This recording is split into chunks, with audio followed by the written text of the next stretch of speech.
Hi, Tania here. Today I'd like to talk about art and spirituality. These are not two things that are usually discussed together, at least not in our Western culture. When I was an art student, I don't remember hearing the word spirituality come into art at all. Mind you, that was a few decades ago when spirituality was a dirty word. If you were caught with a book on a spiritual subject, or if you were caught talking about it, the chances are you would be considered a bit loopy. And mind you, a lot of artists are a little bit loopy, you might say, but yeah, there were certain things that we weren't allowed to discuss back then. And even today, we have to be a little bit careful. But at least today, spirituality is more accepted than what it was 30, 40 years ago. And thank God for that. Okay, now, if we go back in time, 40, 50,000 years ago, to the rock paintings that used to be believed to be hunting rituals or related to getting a good hunt, a favorable hunt. It has now been found in the last few decades that some of these, not sure how many, but certainly a big proportion of these rock art images were actually depicting shamanic trance. So that means that back then, 40, 50,000 years ago, humans were very much aware of their spiritual connection to other worlds, maybe to their ancestors, to the gods. But yeah, they were very much aware of it, and it was part of their daily life. Traditionally, Indigenous art is actually found in connection with rituals and ceremonies of a religious or spiritual nature. An example of this would be the Australian Aborigines, who, when they have a ceremony, they will often paint their bodies. There will be music, there will be dancing, possibly storytelling, talking about the dream time. So originally, art in Indigenous cultures, art was never seen as something in isolation that you have to go to a gallery to look at. It was always connected with a spiritual or religious activity. Now, mandalas is also a universal form of what you could call spiritual art. You get mandalas from all different parts of the world. They're considered sacred geometry, many of them, or just sacred art. And when you create a mandala, you actually go into almost like an altered state of consciousness. You kind of lose touch with time, and you don't often hear music. You just zone out. You completely zone out, and you can spend hours working on a mandala, as you can with lots of different art, and kind of completely losing track of time. I actually make mandalas myself. I would call myself a mandala artist. And when I start a new mandala, I don't know what the design, I don't sit down and figure out, okay, I'm going to have this kind of a design and these kind of colors. I might have a general idea of the mood of the mandala, but I certainly don't work it out beforehand. What I do is I prepare my paper. I get my compass out. If I want a nice symmetrical, if I'm planning on spending a lot of time on it, I would like to start off with a nice symmetrical grid or a circle, and I will have an intention. Okay, I might have a question that I want answered. I might have an issue that I've been grappling with in my life. So I ask the mandala to provide me with some insight on it. And then once I've done this, I then forget about it and I start drawing. And I let the mandala draw itself. I wait to see what shapes come to me, and then I will put those shapes in the mandala and then repeat that same shape all the way around the mandala.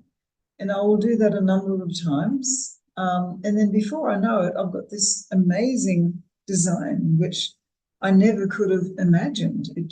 It creates itself. So when I'm working on the mandala, sometimes I just get insights. They come as I'm working. Other times nothing comes. I'm just totally in the zone and I'm just focusing 100% on the shapes, which is very relaxing, and that I'm already in quite a meditative state at this stage.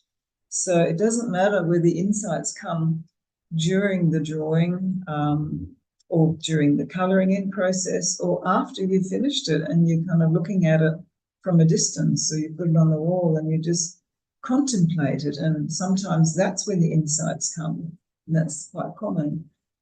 And often the insight that comes, it comes in a very unusual way. It doesn't come as you would expect it. It certainly does not come in a linear way, the way that we think with our, with our primarily our left side of the brain. It comes in a usually in an unexpected way, and it's always it kind of gives you that aha moment.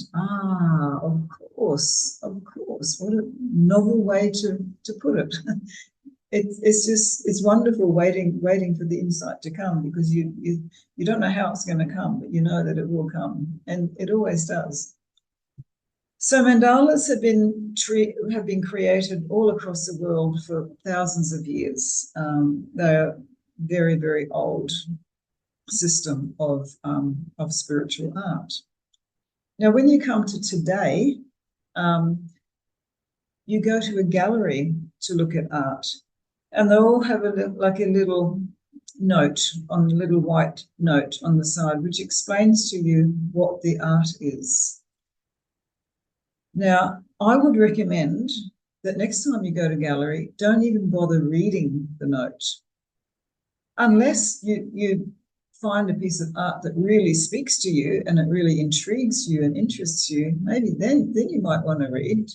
But if the artwork, okay, what I'd say, go to a gallery, keep walking until you find a piece of art that it feels like it speaks to you. Something that makes you feel good, that gives you a positive feeling inside. Art, in my opinion, in my humble opinion, is that art is healing, and it should be pleasing to you. It should be something that makes you feel good on some level. So when you find that piece of art, let it speak to you. How does it make you feel? Notice how you feel when you're in the presence of that art or when you're looking at it. Now, this brings us to the function of art. So what is the function of art? Well, obviously, if we go back in time, as we just did, the function of art seems to be pretty clear, and that is that it's an aspect of mystical and religious and spiritual life, which is why it's involved in all the ceremonies and rituals. Going back even further, looking at the rock art, well, we see that there is a connection there as well. Now, a clue as to the function of art, even in today, is we now know that art or the creative experience is processed in the right hemisphere of the brain. This was discovered, I believe, about 40, maybe 50 years ago. Back then, it was very cut and dry, and it was a little bit simplistic. They believed that, reading and writing and possibly maths was all done in the left side of the brain, and in the right side of the brain was all, creative stuff. But that more recent research has shown that it's not that cut and dry. When we do almost anything, we use both the left and the right side of the brain, but one side tends to dominate more than the other. When it comes to art, the right side of the brain is predominantly where it kind of all takes place, where it all happens. The interesting thing is that the right side of the brain is also where mystical, spiritual, and religious experiences are experienced or processed. So it would make sense that if art and these experiences are coming from the same part of the brain, it would make sense that they are connected or supposed to be connected in some way.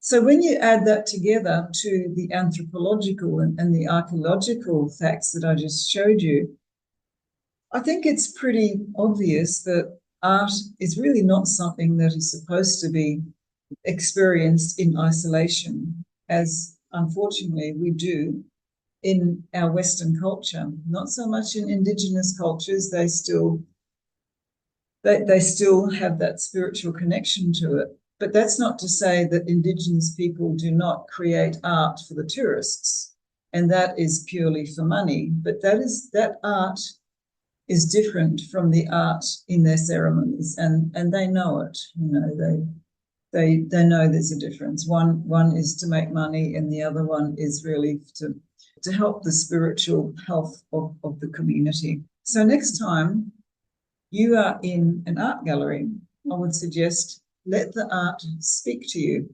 In fact, the only way I suggest to really, truly understand art is by letting it speak to you in a non-linear, non-intellectual way. That's how you really understand art.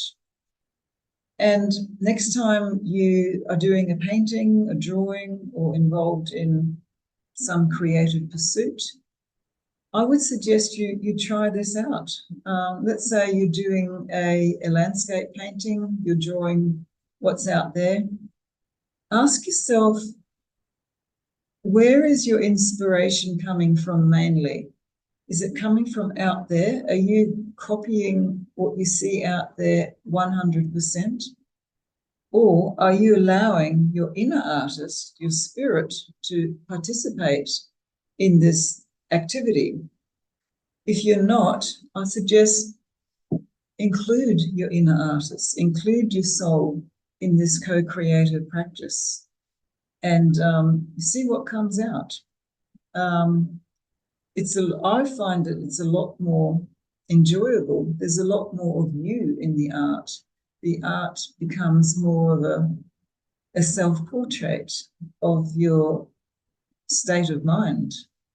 And so I challenge you to next time when you do a painting, go within and let your spirit co-create with you. And you will hopefully be pleasantly surprised at what comes out.